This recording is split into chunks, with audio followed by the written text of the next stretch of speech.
Hi, I'm Sarah Borders with Benefits Compliance Solutions. I'm in my casual gear today. I've been out traveling, but I wanted to do this video to remind all of you that any amounts of group term life insurance in excess of $50,000 for the employee must be imputed back to the employee on their taxable income. Also, any amounts in excess of $2,000 for a spouse or a dependent that is carried by an employer also has to be imputed back to that employee. Now, what exactly does carried mean?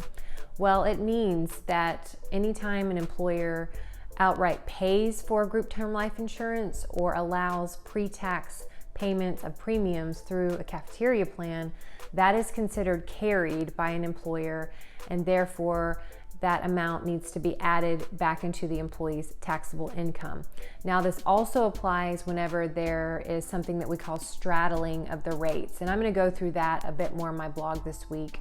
Be sure to take a look at that because it's important, especially if you have a composite rate for your voluntary life insurance plans.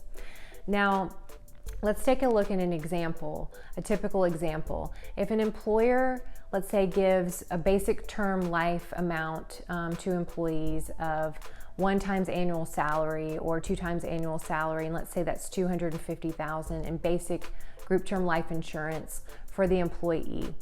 Now, the amount over and above $50,000 is obviously $200,000. So you would take that 200 amount and multiply it by what we call the Table 1 rates.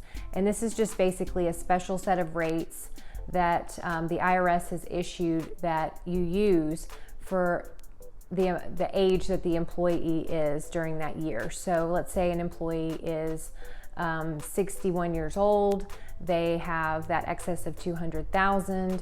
You would multiply it times the IRS Table 1 rate for a 60-year-old, and then you would come out with an amount that you would need to add back into the employee's taxable income.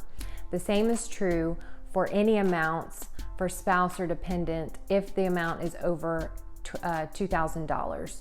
There's that de minimis amount if it's less than that, but if it's over that, then you would have to add in the imputed value back to for the full amount for spouse or dependent coverage that is carried by the employer.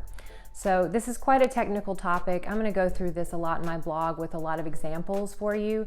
Be sure to read it so that you know what to tell employers, or if you are an employer, you know how to check on this with your payroll provider.